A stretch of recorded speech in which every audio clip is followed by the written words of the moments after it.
All right. Hello, everyone. Welcome to episode number 371 of the Restoring Rapport podcast. This is a podcast for young believers who are pursuing the goal of marriage and family and trying to get married as young as possible in a healthy way according to God's design.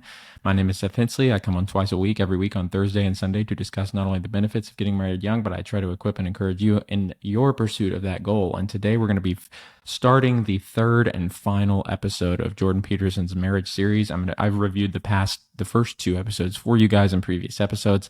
So if you'd like to check that out before you pick up here, please go back and listen to the first two episodes. But we're going to start the third and final episode today. I don't think we're going to finish it. It usually takes us 2 or 3 episodes to finish these. But I'm excited to have reviewed the whole thing. I had watched these before, but I wanted to share them with you guys while my subscription was still active. So without further ado, let's go ahead and get started.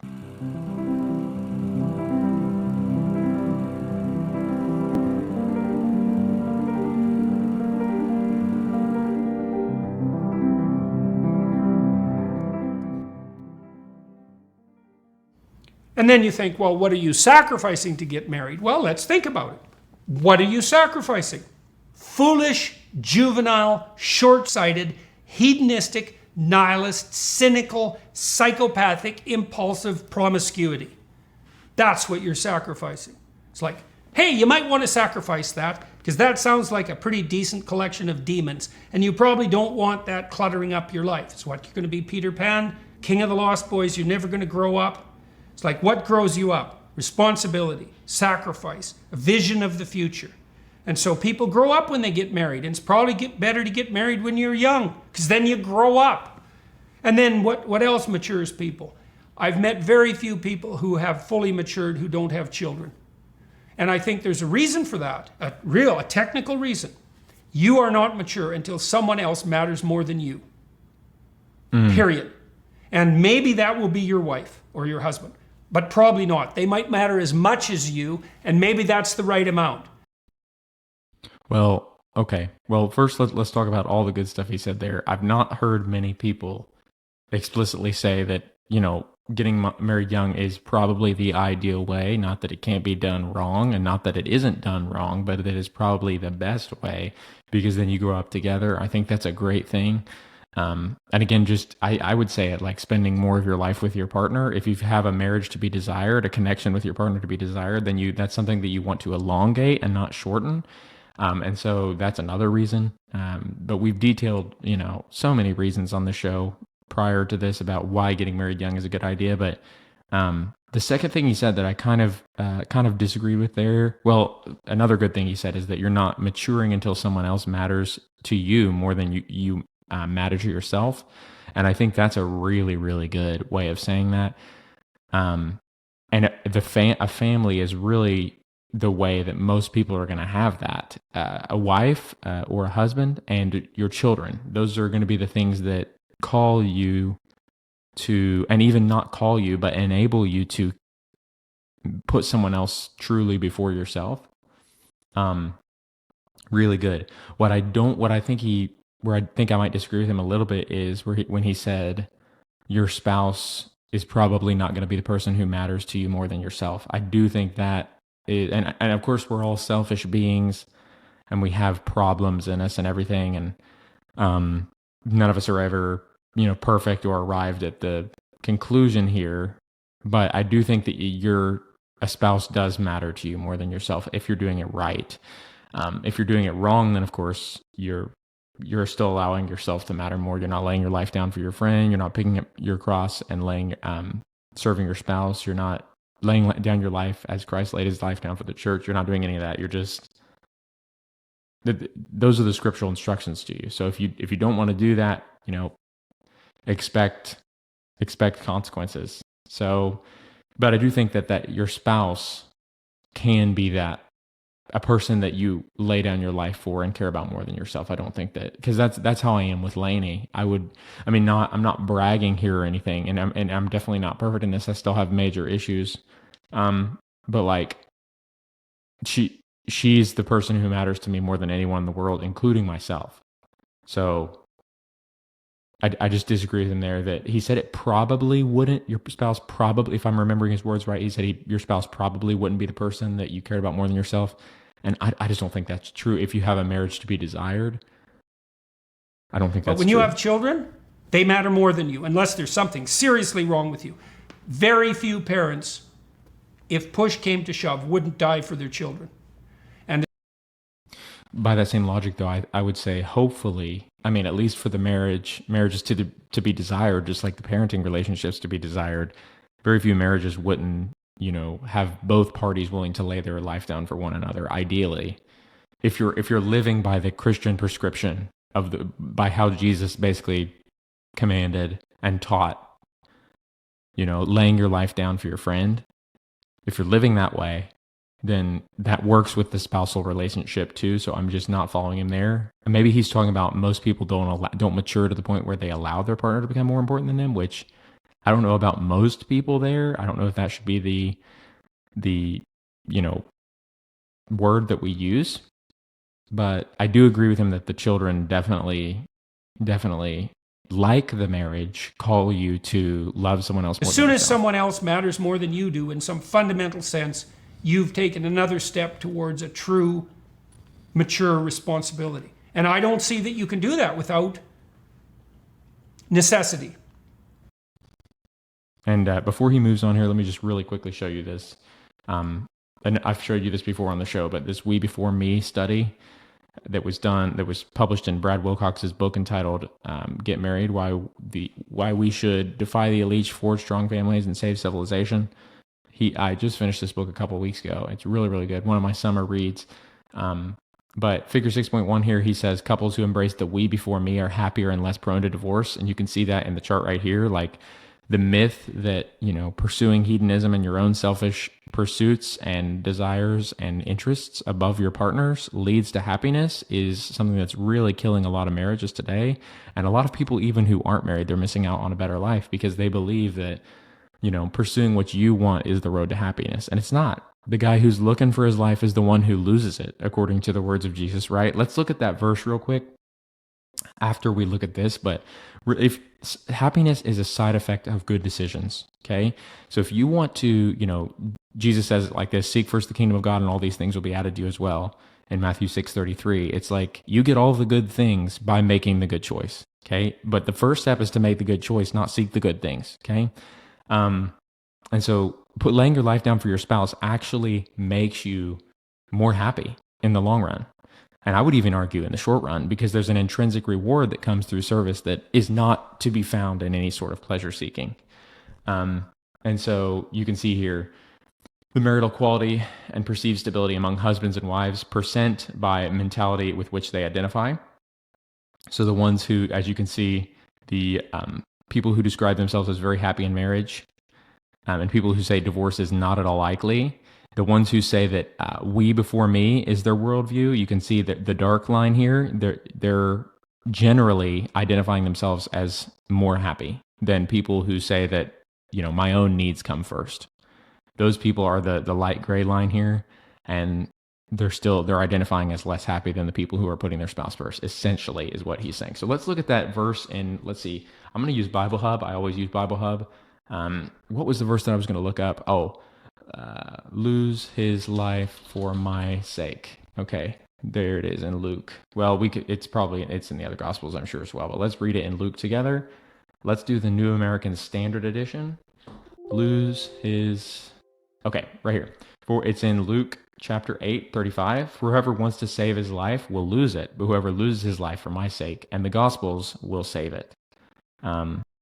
So this is a very countercultural and counterintuitive statement here, because it's basically saying that the guy who's out for his own skin, looking to self-preserve, is the guy who does not, find happiness. He doesn't find his life, right?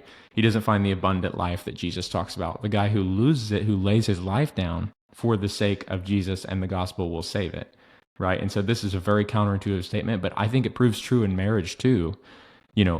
The more you lay down your life for your partner, the happier you will actually be. And so that's just an interesting little statement for you guys to think about. And there's nothing that screams necessity more than an infant. So what? So you don't want to grow up. You want to stay a child. You want to stay an adolescent. Really, you want to stay an adolescent. Do you know anyone more miserable than a teenager? Why would you want to stay that? How is that possible? And maybe you say, I want to stay a child. Well, first of all, you're not supposed to stay a child. You're supposed to become a child. That's a whole different thing. You're supposed to take all that wisdom of maturity, all that hard-earned knowledge, even the cynicism and the skepticism, the monstrosity that comes with being aggressive, all of that. You're supposed to transmute that into the spirit of play that inhabited you when you were a child. But you're not supposed to stay immature. That's not helpful, because a 3-year-old, who's a delightful creature, cannot rule the household, much less the state. You have to grow up. You grow up to return to childhood. And that's the doorway into the domain of paradise. And you do that in the spirit of play. And you do that within the confines of your marriage. And the marriage should be, and this is true particularly on the sexual front, I would say, that should be the highest possible. I'm always amazed by Jordan Peterson's kind of like his scriptural insights here. And I just really quickly Googled Matthew chapter 18, where Jesus actually says that about, children becoming like children. And it's becoming. It's not like being a child. It's becoming a child. It says in here, verse 1, at that time the disciples came to Jesus and said, who is the greatest in the kingdom of heaven? And he called a child to himself and set him among them and said, truly, I say to you, unless you change and become like children, you will not enter the kingdom of heaven. Okay, so this word right here, which I will highlight for you, is I think just something that is not, people don't, they don't understand this. Okay, so like, you are not perfect. Okay, there's a lot of stuff wrong with you. All right, and there's a change involved in the process of becoming great in the kingdom of heaven, the process of becoming like a child, the process of becoming humble and innocent. There is a change there. Okay, and there's this message going around through, a lot of different outlets, saying that you are perfect just the way you are, and that there's nothing that needs changed about you and all this, and that is not true. Again, reading the words of Jesus here, he says, truly I say to you, unless you change and become like children, you will not enter the kingdom of heaven. And he's talking to the disciples who were basically, competing with one another and trying to figure out who was going to be the greatest in the kingdom of heaven that Jesus was announcing and heralding. And he's saying, unless you change and become like children, you will not enter the kingdom of heaven. So there's this idea that change is necessary in order to get the good thing. Okay. And that's true in marriage too. You can't just go into marriage and expect to not change anything about yourself and experience a happy marriage, because that's not how it works. It's the guy who lays his life down, the guy who loses his life is happy for the sake of the gold. Jesus says the kingdom of heaven and gospel and him. And it's also true in marriage. If you lay your life down for the gold, for your other person, if you pick up your cross and serve your spouse as Christ served the church, that leads to the happy marriage. Okay. And the change is something that you have to have there. It's not like you're the perfect spouse going into marriage. Okay. You can do things to prepare. You can get ready. You can practice laying your life down for your spouse, for other people before you enter into marriage. But at some point, there's still going to be changes that you need to make once you get married. And people need to realize that, like, you're not perfect as you are. And that's fine. Form of play. And so that is so valuable. It's so utterly valuable that all that idiocy and immaturity that you're sacrificing, it's like cutting away dead flesh. It's like burning old clothes, or it's the forest fire that renews the garden. There's no sacrifice in that. If you think that what you're giving up isn't worth what you're attaining, then your vision is clouded to a degree that's a form of miracle. And it's the same with having children. It's like, well, what the hell are you going to do with your life? You've got a job and a career. You've got your wife or your husband. You've got your kids. That's what you've got. And you can sacrifice one of those. And maybe if you're like Einstein, career is enough. If you're Einstein, career is enough. You're probably not Einstein. And so you need all three of those. And why wouldn't you want to have them? You have children. And the answer of why you wouldn't want to have them is sadly trauma. People who do not want to get married and have this big aversion to getting married, the reason that they have that big aversion to getting married is because they've experienced poor relationships with the opposite sex in their past, or they've seen poor marriage modeled for them. Marriage is modeled for them, and so they don't want to go down the road of marriage because they think it ends in heartbreak and failure and separation and divorce and blood is basically what they think it ends in. And that's not how marriage is. That's not how it should be, I should say.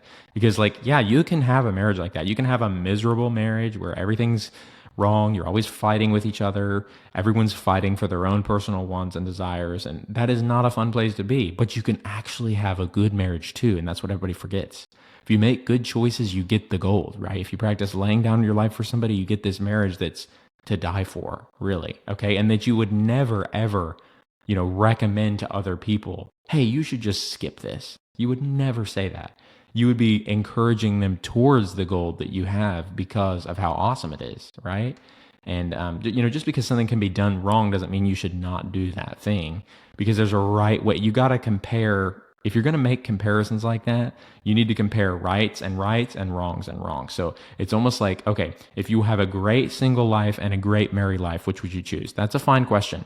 You could say if you have a bad single life and a bad marriage, which would you choose? That's a fine question. But you can't say, would you rather have a great single life or a bad married life? That's a false dichotomy that doesn't need to be drawn, okay? Because it's possible to have the good marriage, right? And it's even something you have control over, I would say.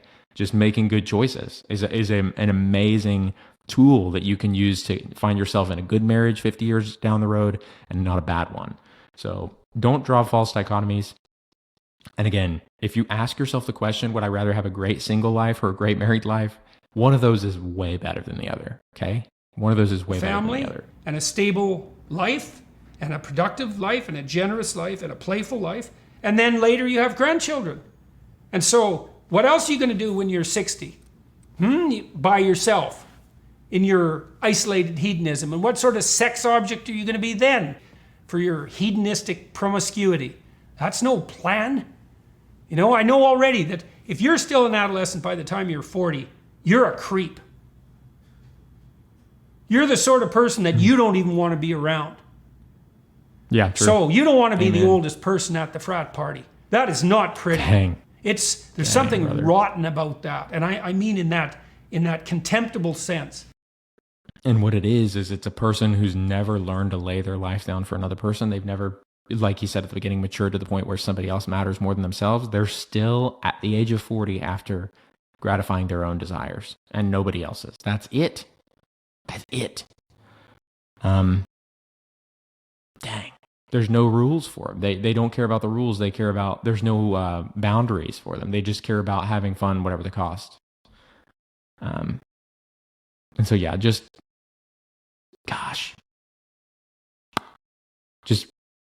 what's the word? Having a plan. Okay. Having a plan. It's something that's overstayed its welcome, man. And, people are willing to forgive your immaturity when you're 22 or 23 or 28 maybe, or even 30. But, man, if you're still playing that game when you're 40, you are not a happy person. And you're going to be motivated to go out there and make everyone miserable. And so grow the hell up. And why? Mm-hmm. Well, why? Because it's better in every way. It's better for you. It's better for your wife or your husband, obviously. It's way better for your children. If your family's together, that's better for your community. And then maybe, if you've got your family together, you could go serve the community a bit in some positive sense. And that would be good for the community and the state and the country. It all scaffolds up from there. Why is that not a good thing? I don't know why there's lots of alternative forms of family. It's like, no, not really. There are deviations from the ideal that need to be dealt with mercy and justice. But the bloody core is pretty clear, and that's monogamous heterosexuality. And we deviate from that by necessity at our peril. And I don't see any evidence to the contrary for that whatsoever. People are desperate to come up with alternate forms of family out of a couple of reasons. I think their own desire, their own immature desire, but also, again, the poor marriages that they've seen modeled in the past.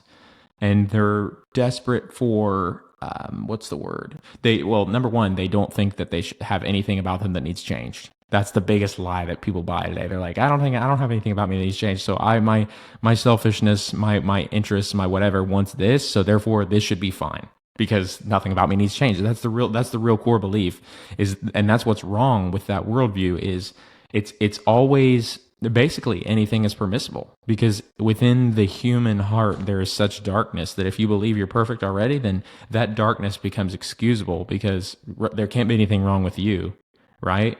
You're basically the rule maker. You're playing God, you're making the rules, you're the one who decides what's right and what's wrong. And I mean, if you want to live that way, go ahead, but you don't get to decide the consequences of your actions because the reality is you didn't make the universe. You didn't decide how the world spins, right? You didn't set in motion the rules and the ramifications for what happens when you make A, B, or C decision. You didn't. You just have to, you can either abide by the rules and get good decisions, or you can break the rules of morality and get bad decisions. That's the only thing you get to decide.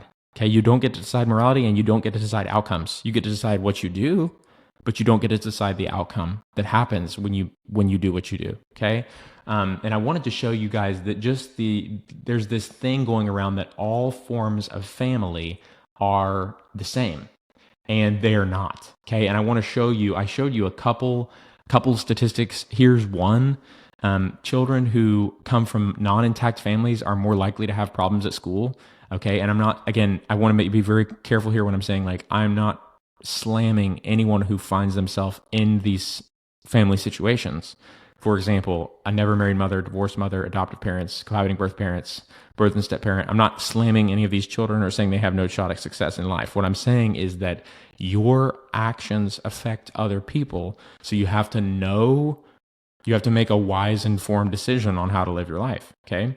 And there is no argument that the nuclear family is not the best living situation for a child as a starting point. There is no argument. Children who come from intact parents, meaning mother, father, in a marriage, are way more likely to be healthy. They're way more likely to graduate college. They're way more likely to graduate high school. They're way more likely to avoid prison. They're way less likely to abuse drugs and alcohol. I mean, you can Google any of this stuff. It's common knowledge. I'm not even going to give you a source for that because it's so widely acknowledged. What I will give you a source for, and something that I found interesting, is that they're less likely to have problems in school if they come from an intact family. And this is something that I can personally attest to both from my professional experience as a public school teacher full-time and the stats of the country. Okay, the source is the U.S. Department of Education National Household Education Survey conducted in 2016. Married birth parents, only 13% of children with married birth parents are in trouble at school. And that only 13% of those parents are notified that their children are having a hard time at school. Widowed mom or dad jumps to 20. Cohabiting birth parents jumps to 21. So essentially, a widowed mom or dad, their children are less likely to be... The parents are less likely to be notified that their child is having problems at school than cohabiting birth parents.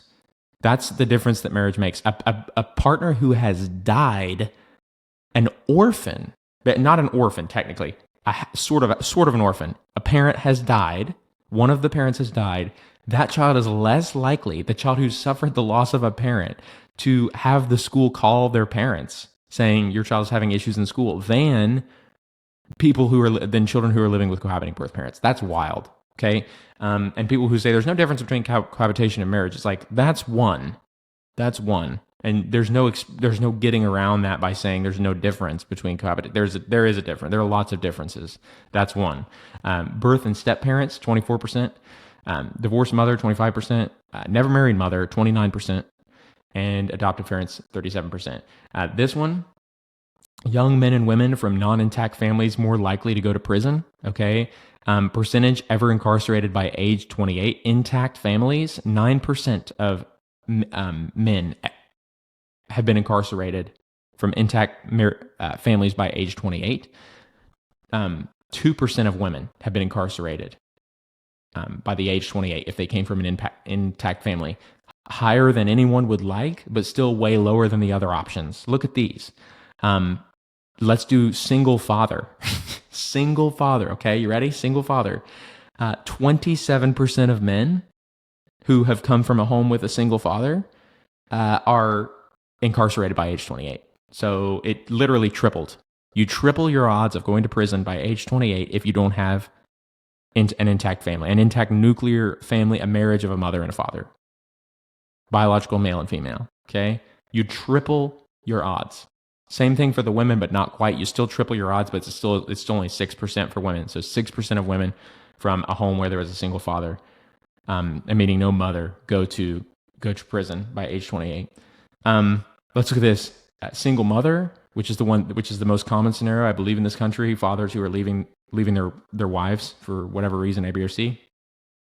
Children who grew up from those homes, 19% of the men are incarcerated by age 28. 6% of the women are incarcerated by age 28. Not good. Still over almost double. No, over double what the intact family's children, the rate at which they go to prison. Okay. So again, just by removing a parent from the home, you double a child's likelihood of going to prison. You make it much more likely for them to have problems in school. You're basically making their life harder. And again, I'm not slamming anyone who finds themselves in that situation. I'm just giving you information so that you can make an informed decision on how you're going to live your life. And if you think you can come up with a better solution, I suppose you're entitled to implement it in your own life. But maybe you could go a little easy on the insistence that the bloody, stable, foundational structures of organization and society have to be retooled for your convenience. That's a bad idea. And it's narcissistic to the core. It absolutely is. It absolutely is. The idea that you should, what's the word? Okay, I disagreed with Jordan Peterson a lot on his last episode. This episode, I'm agreeing with him on pretty much everything. Okay, the idea that you are somehow in a position of power, and rightfully so, to dictate how the world should work is essentially saying, and how the family should work, something that's amazing for the vast majority of children. The fact that you think you're in a position to dictate, to change that, number one, and to dictate also how it should be, is an arrogance that blows my mind. It's like you don't get to decide, again, the rules of how the world works. You just get to decide if you abide by them or break them. That's all. And I just don't understand. I don't know. I think marriage is one of the best decisions I've ever made. It's the place from which children, it's the soil from which children are more likely to be healthy. It's the it's an amazing preventer for men. According to the words of David Brooks in his article, "The Nuclear Family Was a Mistake," to prevent men from having, loneliness, to prevent men from dying sooner in life, abusing drugs and alcohol, making less money, like all those things. Just simply getting married is a predictor that men will be less likely to encounter those things. So it's like, and there's many more. It's like every single category that you can think of, possibly marriage or sexual fulfillment, the quality of your sex life, the trust that exists between you and your partner, overall happiness, like all the surveys that I've seen that actually take a large sampling of hundreds or thousands of adults show very clearly by a wide margin that marriage is the road that most likely leads to happiness. So I understand this whole argument, this whole movement going around that there's other ways to do it. There's other ways that you should take. Marriage is only one road, and it's not necessarily always a great road. And that's true. It's not always a great road, but it is always a great road if you make good choices and your partner makes good choices, right? And there's some personal responsibility in that too, because some people are like, well, I'll make good choices, but how do I know my partner will make good choices? Which, number one, is kind of an arrogant attitude, and you need to watch yourself and not, look to the hearth of your own home, sir, and make sure that everything's in order there before you go picking on your wife. Jesus said it, like, don't pull the speck out of your brother's eye while there's a plank sticking out of your own. So you need to be careful of that. And number two, it's like you have some personal responsibility in the outcome of your marriage, no matter how your partner is acting, because you chose that partner. Okay, this is something that I didn't realize for a long time, but like, you signed up for that person. You saw everything about him. You saw the bull crap. You saw the ugly. You saw the nasty. You saw at least if you did dating right, and you were actually not, you weren't deceived, which I know some people can be deceived, and I understand that's a thing.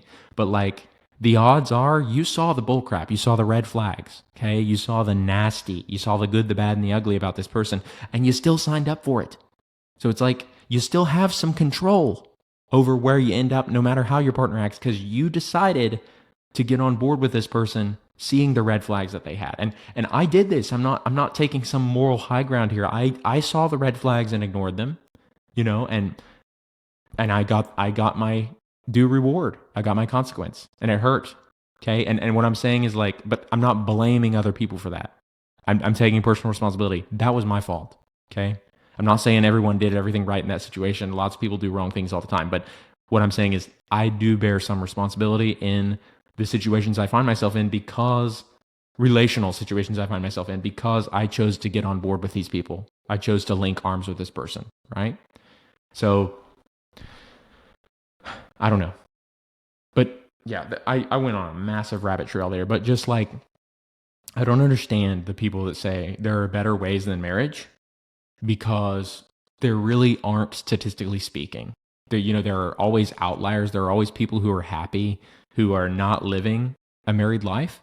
But for the vast majority of individuals on the planet, marriage is the road that leads to happiness, because again, it's the road that calls you and forces maturity, kind of, because your choices are, because you're stuck in the marriage, your choices are either mature and get a healthier marriage, or keep trying to be selfish and remain in an unhealthy marriage. If you're an eccentric and an oddball and a creative person, perhaps more power to you. But you should be grateful that an exception is allowed to be made for you. And you should do everything you possibly can to make yourself so productive and remarkable that people think, yeah, well, he bent the rules, but all things considered, it was worth it. And that's the price you should pay for your deviance, let's say. You see marriages sometimes that are pretty broken. And so there's a good predictor of broken marriage for those of you who are listening.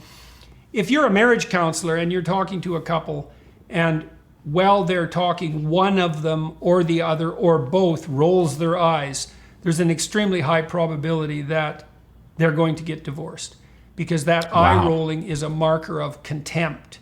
And did not know that. The worst. I do know that resentment, I did hear from another marriage therapist that resentment and contempt were the number one indicator. Well, I won't say number one, I don't want to misuse his words, but he said, I think his words were that he could tell within a few minutes or a few seconds of talking with a couple whether or not they would get divorced with like a certain percentage of accuracy. It was pretty high, like 60 to 90, I want to say, percent accuracy. And at first I didn't believe him. I was like, there's no way you could tell whether or not a couple's going to get divorced just within a couple seconds of interacting with him. And the litmus test that he was using to determine that and to guess that and to predict that was if he detected resentment and contempt. And it's funny, guys. Literally, I've listened to like every famous marriage therapist that you can probably think of. Well, I don't want to say that. That sounds a little arrogant. I've listened to a lot of marriage therapists, okay? And they all literally say the exact same thing, okay? The contempt and the resentment, if you somehow find, the way I say it is, if you somehow find yourself in a situation where you're on opposite teams with your partner, where you're literally fighting against your partner for yourself or for whatever, that's a big indicator that your marriage is not going anywhere good. Okay. And people are scared of that. They're like, oh, I don't want to get married or anything because there's a chance I might get divorced. People throw out that 50% divorce statistic, which, by the way, is not an actual measurement, but it was a prediction that was done in the 70s that never turned out to be true. So please don't go around saying that 50% of marriages ended in divorce. You can actually Google that study, and it was a prediction, I believe, that was done in the 70s, but it was a prediction and not a measurement. So that by the way, it did not come true. It did not come true of the modern world where 50%. So even in like extremely secular marriages or marriages where people are not laying their life down for one another, or a marriage, like, it's still not a 50% divorce rate. Okay. So it's still not a 1 in 2 chance that your marriage ends. And by the way, even if it was, again, personal responsibility here. You don't have to let that be you. Again, you get to decide if you're in which side of that 50% you're on. Okay. So I'm tired of that argument being used to dissuade people from marriage, saying like, there's a 1 in 2 chance it'll fail. Why get married anyway? It's like, that was a prediction, not a measurement. Also, I am the one who controls my actions. So I'm going to make good choices. I don't have to end up like that person. I'm not going down that terrible road. And here's the thing: you don't just wake up and find yourself in a position where you're resenting your partner and there's contempt between you and you're rolling your eyes in a therapy session against them. Okay, you don't just wake up and that's happened one day. That's the result of a million bad decisions that were made many days, many days, probably more, probably years. That's a result of years of bad choices culminating in a train wreck that a therapist is then expected to solve. It's like, that's you're there's so many, you can't undo a million bad choices with one good one. It's like going to therapy. People act like it's this thing. It's like, we went to therapy, we tried to make it work. It's like, okay, that's one good decision. You've made 1,000 bad ones prior to this, so let's start undoing those with 1,000 good decisions. And then once you've done that, hey, you might find yourself waking up in an awesome marriage again. You know, Emotion you can feel in relationship to someone else isn't fear, it's contempt. Contempt is a disgust-related emotion. And you just get rid of disgusting things. You burn them, you destroy them. There's no mercy given to something contemptible. And so if your marriage has got to the point where you can't communicate without the expression of contempt, it's pretty damn hard to come back from there. Dang. Analogous, Sheesh. I suppose, is the problem of infidelity. Before we get to infidelity, let's just stop there. That was so profound what he just said there. Like, your goal, oh man, avoiding waking up in a marriage where you are feeling contempt for your spouse should be like really important to you. Like, you do not, and you don't want to make any of the decisions that lead to that place. You want to make the opposite decision that leads to that place. You want to make decisions where every morning you wake up, you're more caring and more in love and more infatuated and more sacrificial for your partner. Not, the exact opposite of the contempt thing. So just I challenge you, think for a moment to yourself right now, or if you're not in a relationship yet and you're just looking to prepare yourself for a minute, think to a moment to yourself right now, what are some things that would lead me down the road of contempt to my spouse? What are some of the things that would lead me down that road? And I'll just give you 10 seconds to do that. You can go ahead and think to yourself, what are some things that would lead me down the road of contempt to my spouse?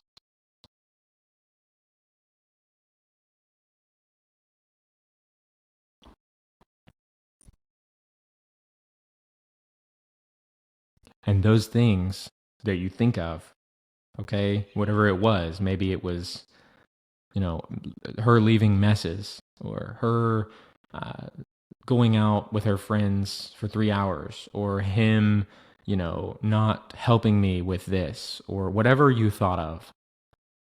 Those are the little foxes, as Song of Solomon would say. Those are the little foxes that disrupt the vineyard. Those are the little things that lead to big problems. And those are the little battles that you need to win on a daily basis. Okay? Gosh, and that is so important. So important. Because again, those little foxes, those little decisions, when you add 50 million together, they become this insurmountable problem that you then vomit forth into a therapist's face and be like, solve my marriage. And it's like, it's a tall order. Okay. And you wonder why therapy doesn't work. It's like, you've created over the course of, years or decades or weeks or months or whatever, a very large problem here that I can't just fix in a couple sessions. And you can't just fix in a couple sessions. Let's not pretend you're going to go from this to back to a good marriage. It's not like a one problem fix. It's like, there's a lot going on here. Okay. So yeah, those of you who are young, looking to get married, pursuing the goal of marriage and family according to God's design, you need to think of those things, those little foxes that could potentially hurt your future marriage. And you need to make active decisions once you find somebody. By the way, if you don't know how to find somebody today, it's hard. I haven't really been talking to that guy yet or that girl yet.